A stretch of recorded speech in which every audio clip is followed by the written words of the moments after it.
오늘은 2020년 9월 5일 토요일 새벽입니다. 이 아침에도 하나님의 크신 은총이 우리 온 교우들과 함께 하시기를 기원합니다. 사도신경으로 신앙 고백을 하면서 새벽 기도회를 시작하겠습니다. 나는 전능하신 아버지 하나님 천지의 창조주를 믿습니다. 나는 그의 유일하신 아들 우리 주 예수 그리스도를 믿습니다. 그는 성령으로 잉태되어 동정녀 마리아에게서 나시고 본디오 빌라도에게 고난을 받아 십자가에 못 박혀 죽으시고 장사된 지 사흘 만에 죽은 자 가운데서 다시 살아나셨으며 하늘에 오르시어 전능하신 아버지 하나님 우편에 앉아 계시다가 거기로부터 살아있는 자와 죽은 자를 심판하러 오십니다. 나는 성령을 믿으며 거룩한 공교회와 성도의 교제와 죄를 용서받는 것과 몸의 부활과 영생을 믿습니다. 아멘. 오늘의 찬송은 찬송가 565장입니다. 개인적으로 565장 예수께로 가면 이 찬양을 부르시면서 어린아이와 같은 모습으로 하나님께 나아가는 오늘 하루가 되기를 간절히 바랍니다. 오늘 하나님께서 우리에게 주시는 말씀은 신약성경 마태복음 19장 13절에서 15절의 말씀입니다. 마태복음 19장 13절에서 15절의 말씀을 우리 함께 한 목소리로 읽도록 하겠습니다. 그때에 사람들이 예수께서 안수하고 기도해 주심을 바라고 어린 아이들을 데리고 오매 제자들이 꾸짖거늘 예수께서 이르시되 어린아이들을 용납하고 내게 오는 것을 금하지 말라. 천국이 이런 사람의 것이니라 하시고 그들에게 안수하시고 거기를 떠나시니라. 아멘. 오늘 본문은 매우 짧습니다. 제가 새 번역으로 이 본문을 다시 읽겠습니다. 한번 잘 들어보시면 좋겠습니다. 그때에 사람들이 예수께 어린이들을 데리고 와서 손을 얹어서 기도하여 주시기를 바랐다. 그런데 제자들이 그들을 꾸짖었다. 그러나 예수께서 말씀하셨다. 어린이들이 내게 오는 것을 허락하고 막지 말아라. 하늘나라는 이런 어린이들의 것이다. 그리고 그들에게 손을 얹어주시고 거기에서 떠나셨다. 오늘 말씀에서 예수님이 하시는 말씀은 아주 분명합니다. 어린이들이 내게로 오는 것을 막지 말라. 하늘나라는 이런 어린이들의 것이다 라는 말씀입니다. 어린이들이 어떻게 생각할지는 모르지만 아빠이자 어른인 제가 보기에 또 제가 생각하기에 요즘 우리나라의 어린이들은 대체로 귀하게 여김을 받는 편이다. 그렇게 생각합니다. 물론 어린이들을 학대하는 일들이 종종 일어나서 사회적으로 큰 이슈가 되기도 합니다. 그런데 생각해 보면 그 사건에 사람들이 관심을 가지고 또 그것이 큰 이슈가 된다는 그 사실 자체가 그만큼 우리 사회가 이 어린이들의 인권에 대해 관심을 가지고 있다는 것을 보여주는 것 아니겠습니까? 여전히 개선되어야 할 부분도 많지만 그래도 우리나라는 어린이들이 보다 더 안전하게 생활하고 또 그렇게 성장할 수 있는 제도들을 갖춰 나가고 있는 상황이라 볼 수 있습니다. 하지만 예전에는 전혀 그렇지 않았습니다. 예수님 당시만 해도 어린이들은 전혀 사람으로 인정받지 못했습니다. 그렇기 때문에 어린이들이 예수님을 찾아왔을 때 예수님께서 어린이들을 무시하고 만나주지 않았다고 해도 그것 때문에 예수님께 따질 사람은 없었습니다. 왜냐하면 다들 그렇게 했기 때문입니다. 그런데 예수님은 그 어린이들을 외면하지 않으셨습니다. 외면하지 않은 정도가 아닙니다. 더 나아가 놀라운 이야기를 하십니다. 바로 이 어린이들이 하늘나라의 주인이라는 말씀입니다. 당시 사람들은 이런 생각을 전혀 하지도 못했습니다. 당연히 하늘나라는 서기관과 바리새인과 같은 어떤 종교 지도자들, 또 율법을 잘 지키고 선을 행하는 사람들을 위한 곳이 바로 하늘나라라고 생각을 했습니다. 그런데 예수님은 그렇게 말씀하지 않으십니다. 하늘나라는 이 어린이들을 위한 곳이다. 이렇게 말씀합니다. 여러분, 이게 과연 무슨 의미이겠습니까? 나이가 어려야만 하늘나라에 갈 수 있다는 말입니까? 그렇지 않습니다. 본문에 나오는 어린이는 단순히 나이가 어린 사람이 아닙니다. 이 어린이는 당시 사람들로부터 인정받지 못하고 소외된 채 살고 있었던 사람들을 대표하고 있습니다.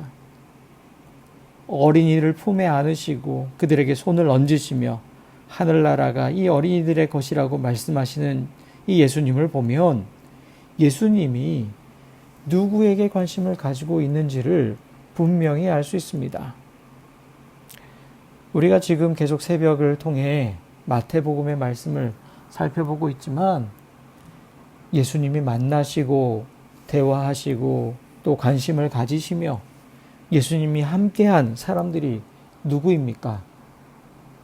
건강한 사람이 아니라 아픈 사람이었습니다. 배부른 사람이 아니라 배고픈 사람이었습니다. 정치적, 종교적, 경제적 힘이 없어서 어디 기댈 곳 없던 사람들, 그들을 예수님이 만나셨습니다. 오히려 당시 지도자들을 만나시면 그들을 꾸짖고 질책하셨습니다. 예수님은 그 당시 중심이었던 예루살렘에 살고 있는 사람들을 만나지 아니하고 당시 변방에 불과했던 갈릴리에 사는 사람들, 그들을 만나시고 그들과 함께 생활하셨습니다. 이처럼 예수님이 만나시고 복음을 전하시며 생명의 메시지를 전한 사람들은 모두가 어린이와 같이 사회에서부터 인정받지 못하던 사람들, 소외된 사람들, 이른바 작은 자들이었습니다. 바로 예수님은 작은 자들의 하나님이시라는 것을 알 수 있습니다. 마태복음 25장에 보면 하늘나라에 대한 비유가 나옵니다. 그 마태복음 25장 40절에서 이렇게 말씀합니다. 임금이 그들에게 말하기를 내가 진정으로 너희에게 말한다. 너희가 여기 내 형제 자매 가운데 지극히 보잘것없는 사람 하나에게 한 것이 곧 내게 한 것이다 할 것이다. 45절에서는 이렇게 말씀합니다. 그때의 임금이 그들에게 대답하기를 내가 진정으로 너희에게 말한다. 여기 이 사람들 가운데서 지극히 보잘것없는 사람 하나에게 하지 않은 것이 곧 내게 하지 않은 것이다 하고 말할 것이다. 여러분이 이 말씀에서 우리가 무엇을 할 수 있습니까?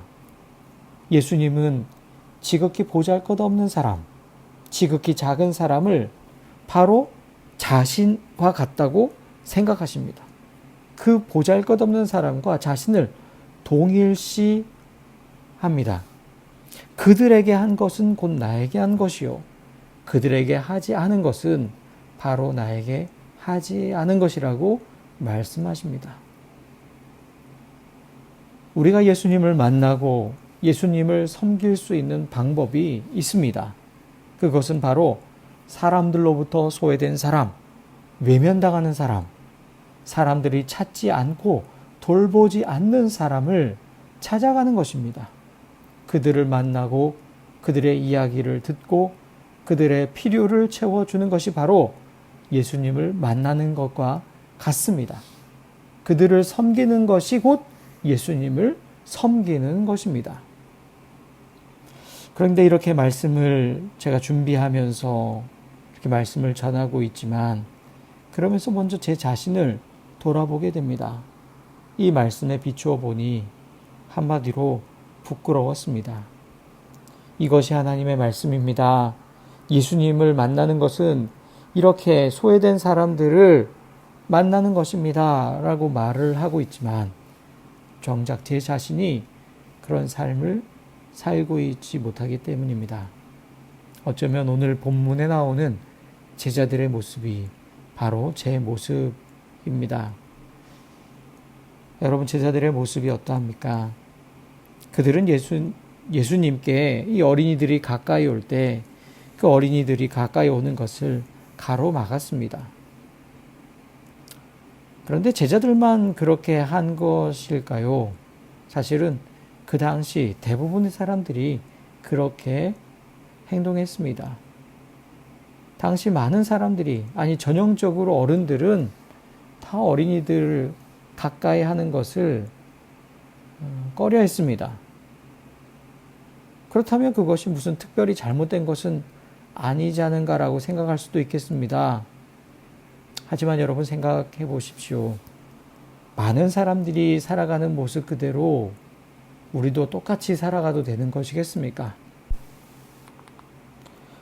만약 그렇다면 예수님의 말씀을 기억하고 생각하고 그분을 닮기 위해 애쓸 필요가 있겠습니까? 그냥 다른 사람들과 똑같이 살면 그만이지 않겠습니까? 예수님은 어린이들이 다가오는 것을 가로막는 이 제자들을 일부러 그들을 지적하시고 꾸짖으셨습니다. 그리고 어린이들을 영접하시고 그들에게 손을 얹어주시고 기도해 주셨습니다. 의도적인 행동입니다. 그리고 말씀도 하십니다. 바로 이런 어린이들이 하늘나라에 들어갈 수 있다. 바로 예수님의 마음이 담긴 말씀입니다. 어린이들과 같은 사회적 약자들에게 관심을 가지고 그들을 만나고 그들을 영접하기를 우리 예수님이 원하십니다. 그저 많은 사람들이 당연하게 생각하는 것처럼 종교적인 삶을 사는 사람들이 하늘나라에 들어가는 것이 아니라 이처럼 소외된 사람들이, 작은 사람들이 하늘나라에 들어가게 될 것이다. 너희도 나를 본받는 자가 되어라. 바로 제자들을 향한 예수님의 마음이요, 오늘 여러분과 저를 향한 예수님의 마음이기도 합니다. 보통 우리는 우리에게 주어진 삶을 살아가다 보면 우리 자신에 대한 문제만 생각하며 사는 경우가 참 많습니다. 바로 우리의 일반적인 모습입니다. 하지만 우리 그리스도인들은 예수님을 닮고자 하는 사람들입니다. 예수님은 그렇게 살지 말고 사회적 약자들에 대한 관심을 가지고 살아야 한다는 것을 우리에게 말씀해 주십니다. 그들을 향한 예수님의 마음을 품고 우리도 의도적으로 관심을 가져야 하지 않겠습니까? 그들을 생각해야 하지 않겠습니까? 그리고 그에 따라 우리가 할 수 있는 실천도 해야 할 것입니다. 바로 그것이 예수님께서 우리에게 원하시는 삶입니다. 사랑하는 교우 여러분, 어린이와 같이 사람들로부터 외면당한 채 살아가는 사회적 약자들이 누가 있습니까? 예수님은 바로 하늘나라가 그들의 것이라고 말씀하십니다. 그리고 바로 그들이 오늘 우리가 관심을 가져야 할 사람들입니다. 예수님의 마음을 품고 사회적 약자들을 섬기는 우리 교회, 우리 가정, 우리 개인의 삶이 되기를 간절히 기도합니다. 함께 기도하겠습니다. 외로운 사람의 친구가 되어주시고 소외된 이들을 품어주시는 사랑의 하나님, 하늘나라가 바로 그들의 것이라는 주님의 말씀을 기억합니다. 그들을 품에 안으시고 그들의 친구가 되어주신 예수님을 우리도 따르기 원합니다. 예수님의 마음을 품고 예수님의 삶을 따라 살아가는 우리 모두가 되게 하옵소서. 예수님의 이름으로 기도를 드립니다. 아멘. 오늘 우리가 함께 할 기도 제목입니다. 우리 주님께서 가르쳐 주신 기도를 한 이후에 이 세 가지 기도의 제목으로 함께 기도하기 원합니다. 첫 번째입니다. 우리 주변에 있는 사람들 중에 소외된 사람들을 보게 하시고 그들을 위해 내가 할 수 있는 작은 실천을 하게 하소서. 두 번째 기도 제목입니다. 코로나19가 속히 진정되고 폭우와 태풍으로 인해 어려움을 겪는 이들이 온전히 회복되게 하소서. 세 번째입니다. 담임 목사 청빙 위원들에게 지혜를 더하여 주시고 모든 청빙 과정을 하나님께서 주관하여 주옵소서. 다 같이 주기도문 후에 이 기도 제목으로 함께 기도하겠습니다. 하늘에 계신 우리 아버지, 아버지의 이름을 거룩하게 하시며 아버지의 나라가 오게 하시며 아버지의 뜻이 하늘에서와 같이 땅에서도 이루어지게 하소서. 오늘 우리에게 일용할 양식을 주시고 우리가 우리에게 잘못한 사람을 용서하여 준 것 같이 우리 죄를 용서하여 주시고 우리를 시험에 빠지지 않게 하시고 악에서 구하소서. 나라와 권능과 영광이 영원히 아버지의 것입니다. 아멘.